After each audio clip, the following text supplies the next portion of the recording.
sebagai orang tua ya rasanya pastinya kebanggaan tersendiri mas, karena cita-citaku memang dari dulu kalau memang dia ada niat untuk main bola harus lebih dari saya.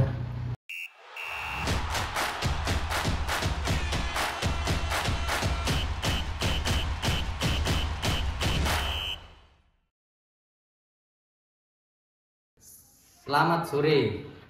Kenapa sore? Karena sore waktu yang menyenangkan untuk bermain sepak bola.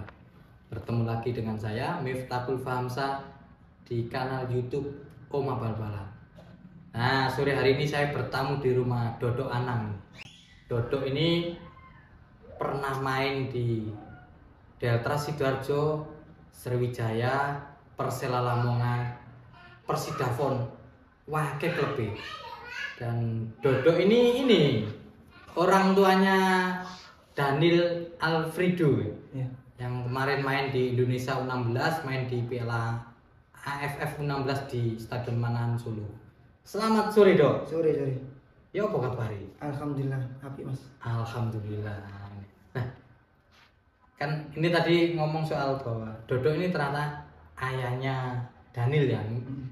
Orang Sidoarjo nggak banyak yang tahu kalau Daniel ini anak Sidoarjo. Lah, Dok sebagai orang tua Dok, ada anak yang mengikuti jejak orang tua dan yo pencapaiannya lu apik kan. Awakmu nggak pernah tim nasional, ini anaknya sudah di Indonesia U16. Sebagai orang tua ya rasanya apa? Pastinya kebanggaan tersendiri mas, karena cita-citaku memang dari dulu kalau memang dia ada niat untuk main bola harus lebih dari saya. Harus lebih dari saya. Nah, ini kan nggak banyak yang tahu kalau Daniel ternyata dari Sidoarjo. Kok memang secara pribadi apa ya? Nggak apa ya? Dodo nggak pengen ngasih tahu banyak orang gitu ya Pak. Terus biar mengalir begitu aja. Ya, memang kenapa orang nggak tahu kalau dia asli anak Sidoarjo, karena memang dari usia 12 tahun setengah dia sudah ke Jakarta mas. Ke Jakarta kebetulan di sana dia dirawat Asiana Soccer sana. Di sana alhamdulillah semuanya latihan, apapun itu fasilitas sekolah segala macamnya baik. Makanya saya sebenarnya nggak tega sih mas, karena usia segitu kan ya tiba-tiba merantau jauh dari keluarga ya, tapi karena memang kemauan dia keras saya nggak bisa apa-apa. Saya hanya sebagai orang tua saya cuma mendukung aja. Berarti ini SMP Daniel sudah di Jakarta? Iya, SMP baru masuk dapat 3 bulan dia udah ke Jakarta. Kira-kira waktu itu 2020 bulan Agustus. Jadi apa ya, anaknya ini memang apa ya, dorongan orang tua memang dulu diarahkan atau memang keinginan dia yang kuat untuk main bola? Ini kalau masalah itu kemauan dia sendiri mas. Saya sendiri kaget ya, sebagai orang tua saya kaget karena dia punya kemauannya luar biasa. Saya ini orangnya keras dan dia punya kemauan keras juga, tapi saya sama dia masih kalah jauh mas. Dia waktu itu dilarang sama ibunya, mamanya melarang, tapi dia bilang kalau dia nggak boleh main bola, oke lah mah, wis aku nggak main bola nggak apa-apa. Tapi nanti saya jadi apa, mama nggak usah ini, mau saya jualan pentol istilahnya, mau apa, mama nggak usah mengeluh istilahnya. Sampai mamanya menangis waktu itu. Ya wis, karena kemauannya seperti itu, mau nggak mau saya berangkatkan waktu itu ke Jakarta. Dan waktu itu memang kebetulan saya punya pelatih yang sangat baik sama saya, seperti orang tua saya, namanya Coach Iskandar. Jadi di situ beliau pegang Asiana dan akhirnya dibawa ke sana. Ini Daniel ini kemarin yang main di sayap kiri ya, nomor 12. Kalau beberapa teman-teman di Oma Bal-Balan tahu, oh Daniel yang mana? Yang nomor 12 ya, kemarin. Yang nomor 12. Nah, mungkin kecil anaknya. Kayak bapak cilik. Awak ini kering kan? Ya, kebetulan faktor keturunan mungkin. Jadi kulitnya kering semua. Tapi kalau harapannya ke depan buat Daniel apa ini? Ya, harapannya dia bisa konsisten mas, konsisten untuk selalu terus belajar sepak bola jangan sampai punya puas diri lah istilahnya. Dan dia sendiri berkata sama saya dia pengen abroad ke luar negeri. Ya mungkin dengan dia latihan di Asiana dengan pelatih-pelatih yang sangat baik di sana dan fasilitas di sana, semoga cita-cita tercapai di sana. Amin amin amin. Semoga Daniel ini bisa main di luar negeri sesuai dengan mimpinya ya. Iya, iya. Nah ini kalau karena ini tadi ngomong ketemunya Dodo, ini tadi diawali dengan ngomong Daniel. Kalau ngomong soal Dodo sendiri, Dodo ini ya orang taunya dulu ketika main di Deltras Sidoarjo musim 2009 ya, Iya, sampai 12. Sampai 2012. Nah, sebelum di Deltras itu ini Dodo kan asli Sidoarjo. Sebelumnya main neng dia gitu. Banyak sekali Mas. Jadi karena memang waktu itu persaingan di sepak bola Sidoarjo Surabaya sangat berat. Waktu itu masih umur 17 tahun. Saya harus merantau Mas, karena ya kemungkinan memang saya akuin kalau untuk bersaing ke Sidoarjo Surabaya saya nggak mampu. Akhirnya saya harus kerja keras. Saya merantau ke Kalimantan untuk ikut Porprov di Kalimantan Selatan sambil ikut Liga 3 di sana. Tapi karena awal paring dapat rezeki, akhirnya juara Porprov, masuk ke Prapon, akhirnya bisa ke magang ke Barito. Terus itu dalam sejarahnya Kalimantan Selatan saat itu baru bisa ikut PON cabang olahraga sepak bola ya tahun 2004 itu di Palembang. Jadi ini ya mulanya malah di Kalimantan Selatan dan magang di klubnya di Barito ya. Barito magang waktu itu. Umur 17 tahun berarti kan masih SMA itu.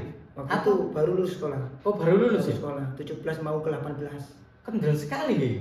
Cilik-cilik wis merantau ning ya luar pulau. Karena mungkin keadaan Mas. Semua orang-orang dewasa itu kan karena keadaan. Karena mungkin dulu keadaan orang tua yang kurang mampu, jadi kalau mau sukses ya harus kertas gitu.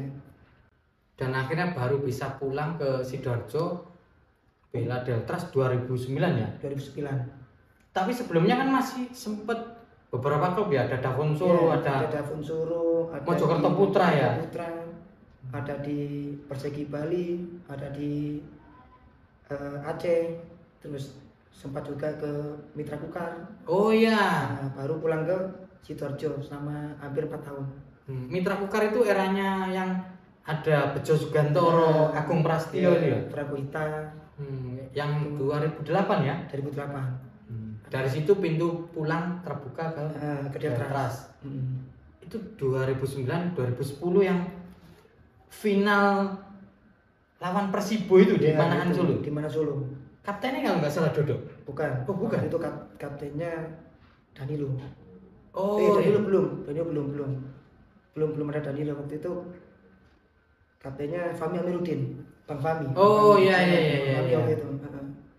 Baru 2010 kaptennya Danilo. Yang di situ terkenal trio Brazil. Ada siapa? Marcio, Danilo sama Lopez. Oh iya. Di Deltras sampai 2012 ya. Ya 11-12. Itu kan masa-masa sing iya, sepuro nih. Masa-masa nggak enak itu kalau nggak salah. Ya, namanya sepak bola Mas, ya kadang ada baik, kadang ada buruk, ya mau gimana lagi kita jalanin aja. Itu kan ya ini nggak tahu bener apa nggak, waktu final di Solo itu kan Persibo ya yang juara ya. Juara Persibo terus pulangnya itu ya apa? Mulai dewe-dewe cari Solo ke. Ya mungkin waktu itu ya belum rezekinya aja, pulang dari Solo naik kereta, setelah itu udah pulang masing-masing. Nggak seperti saat mungkin Deltras promosi ke ini dikasih sambutan apa, nggak, waktu itu nggak pernah ada apa-apa. Jadi walaupun kita promosi ke Liga 1 tapi seperti nggak ada apa-apa. Ya semua apalagi ya diterima, kita profesional, jadi nggak apa-apa. Jadi itu pulang dari Solo naik kereta, bukan naik bison ya? Nggak, naik kereta terus semua dari Surabaya, setelah itu bisa masing-masing. Oh, dari Surabaya naik bison sendiri-sendiri. Jadi masing-masing waktu itu. Enggak, saya kira turunnya di Sidoarjo terus dijemput di ini enggak ya? Dari Surabaya terus pulang masing-masing. Masing-masing. Buyar karepe dhewe. Ya ada sebagian teman yang dijemput warga, ada pokoknya istilahnya pulang masing-masing lah. Ini. ya mungkin waktu itu sedikit berduka lah Mas. Dalam arti berduka itu yang kita citakan juara ternyata meleset. Ya. Karena kita belum rezeki kalah di adu penalti waktu itu. Di musim itu musim 2009 2010 ya. 10. Terus yang 2010 itu yang 2010-11. 2010-11 itu yang nggak gajian itu. Iya, itu yang nggak gajian selama hampir semusim itu. Iya. Jadi tapi akhirnya dengan kegigihan pengurus sama simpatisan warga Sidoarjo akhirnya terpenuhi semua. Akhirnya di akhir musim baru gajian. Musim dibayar semua. Itu terulang lagi musim berikutnya. Waktu itu 2012 terulang lagi putaran kedua sampai selesai. Putaran kedua sampai selesai. Gak enak banget ceritanya. Tapi itulah Mas sepak bola itu pun tidak cuma di Detras Mas. Hampir semua tim sama. Memang sempat mengalami hal seperti itu. Semua situasional memang sepak bola memang tidak begitu bagus Mas. Beda sama era sekarang. Mungkin sekarang dengan banyaknya masalah seperti itu mungkin banyak perubahan-perubahan lah. Sekarang kan sudah nggak ada lagi seperti itu kan. Ya, ada mungkin bisa cepat diselesaikan. Jadi ya istilahnya memang waktu itu memang masa-masa kelam Mas untuk sepak bola Indonesia gitu loh. Kita tidak mau menyalahkan siapapun.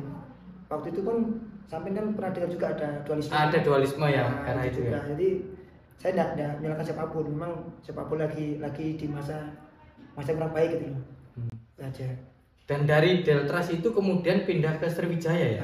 Dan Sriwijaya. Itu koyok bertemu dengan hal yang istimewa, akhirnya kan juara kan ya? Ya waktu itu karena mungkin buat kesabaran Mas ya, ada temen akhirnya rekom ke sana, nggak tahunya di sana ada rezeki di Sriwijaya itu. Siapa yang ngerekom? Waktu itu ada saudara Mas Farudin yang kemarin tuh.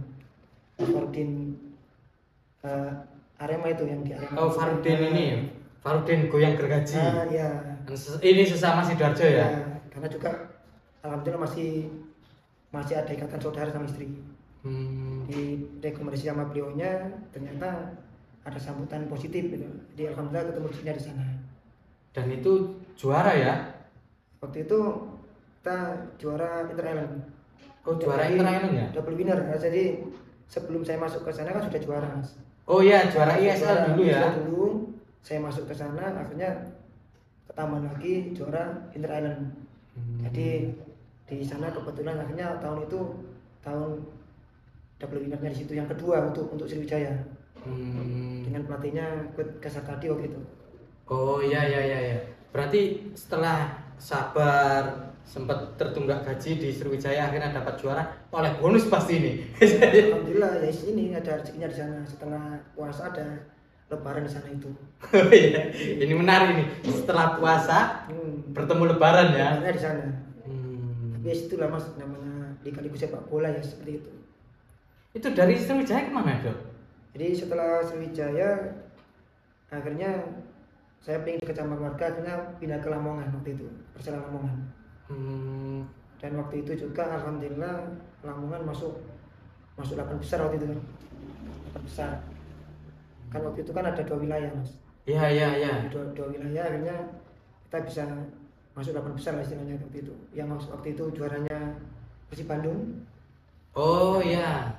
Itu lumayan bagus di Persela, jadi ada prestasi lah di sana. Kita lolos fase reguler lah istilahnya untuk ke 8 besarnya itu. Situ. Itu masih lanjut ya perjalanannya waktu masih itu? Masih. Terakhir main di mana? Kemarin terakhir saya umur 40 tahun kemarin terakhir di Liga 3 di Jawa Barat. Oh, Jawa Barat itu. Sampai umur sekarang kalau nggak salah sekarang sudah 41. Berarti terakhir kemarin 40 itu? Iya 40 itu. Apa karena wis nonton, anakku sudah jadi pemain bola, masa aku sih mainnya? Iya. Ya sebenarnya sih memang harusnya regenerasi lah Mas. Jadi anak sudah mulai besar, jadi fokusnya nanti pindah ke sana lagi. Gitu. Nah sekarang sudah menekuni dunia kepelatihan? Sudah lisensi? Ya alhamdulillah sekarang lisensi sudah C. Jadi mungkin kalau ada rezeki mau naik lagi ke B. Insyaallah. tapi belum pegang apa ya, dalam artian kan ada banyak nih klub Liga 3 belum ya? Belum, yang dulu pernah pegang Liga 3 di Jawa Barat itu. Liga 3 kemarin alhamdulillah dipercaya di Persik Kediri EPA U18. Head coach atau asisten? Kemarin asisten, tapi kebetulan karena head coach-nya jarang datang karena pekerjaan, akhirnya disuruh asisten rasa latih coach. kepala ya. Jadi kemarin seperti itu. Sambil mantau anak ya. Ya, kalau untuk anak setiap hari mas. Jadi walaupun kita jauh, ya istilahnya orang jauh di mata ya, tetap namanya anak ya dekat di hati lah. Jadi kita pantau hampir setiap hari. Ini kan kemarin teman-teman akhirnya lihat ini apa, generasi barunya Dodok, si Daniel ada main di apa Indonesia U16, main di Piala AFF U16, dan semoga nanti berlanjut ya di Amin. Indonesia U19, U23 hingga senior ya. Karena harapannya seperti itu mas. Jadi harapan namanya orang tua ya kan, punya harapan dia nggak hanya main bola di usia dini. Ya. Harapan saya sih dia sampai ke senior dan terus konsisten itu mas. Makanya selalu pesan sama dia terus belajar dan belajar terus itu. Itu. Yang jelas sekarang rasanya wis rada plong ya, ada generasi penerusnya dan Gus itu ya wis gawe Garuda san. Itu rasanya ya wis enggak bisa dibilang kata-kata mas. Namanya mungkin bukan hanya saya mas, mungkin semua mantan pemain bola berharap ada generasi penerusnya gitu loh. Dan di situ enggak semua loh mas. Jadi enggak semua pemain bola itu anaknya di pemain bola. Iya. Ya makanya kalau punya generasi atau generasi penerus yang sama-sama jadi pemain bola ya perasaannya ya tidak bisa dibilang kata-kata mas, kebanggaan tersendiri lah istilahnya. Gitu. Ini sebenarnya banyak yang nggak tahu kalau Daniel ini anaknya Dodo Anang, bahkan pelatihnya aja nggak tahu kan. Padahal Nova Arianto itu kan di situ ada Nova Arianto, Dwi Priyo ya, ada Mas Dwi, Tommy, Mas Tommy. Nah, itu kalau main dulu masih sempat bertemu lah di kompetisi dulu, tapi nggak tahu kalau Daniel ini anaknya Dodo Anang. Baru tahu ketika sakit di Jogja. Waktu Daniel sakit di Jogja harus orang tuanya harus datang ya? Bukan harus datang, karena memang di timnas itu kan ada promosi degradasi mas. Jadi kalau sakit kita berusaha bagaimana cepat sembuh gitu mas. Cepat sembuh supaya dia bisa bersaing terus itu di situ. Dia akhirnya ada kabar sakit, akhirnya langsung ke sana. Dan akhirnya Daniel sembuh dan lanjut. Bisa lanjut. Martin, kenapa Dodo tidak menampakkan diri? Artinya biar anak ini berjuang sendiri gitu, enggak dalam tanda kutip ya, bukan menghindari, tapi orang Indonesia ini terbiasa ngomong titipan gitu ya, padahal nggak ada niat itu, biar berjalan sendiri ya. Sekarang sepak bola kita harus belajar kualitas mas. Jadi kita nggak berani seperti itu, nggak berani, karena ya kita harus tahu diri lah mas. Tahu diri, jangan sampai yang image jelek-jelek itu nanti terpatri atau tertanam di anak itu sendiri nanti. Gitu. Nah ini menarik nih obrolan sama Dodo Anang ini. Yang menarik tadi ceritanya Dodo sendiri, yang ternyata perjalanannya dimulai dari Kalimantan Selatan, pulang ke Sidoarjo membela Deltras, ternyata harus berpuasa gitu, ketemu lebarannya di Sriwijaya, dan sekarang punya generasi penerus ya, Daniel Alfredo ya. Rodo angel jenenge, arek krian Sidoarjo jenenge Daniel Alfredo.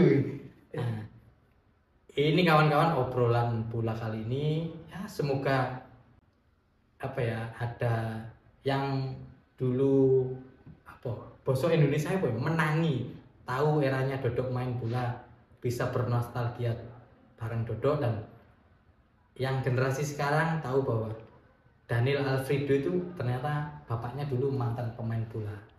Itu dulu kawan-kawan obrolan bola kali ini.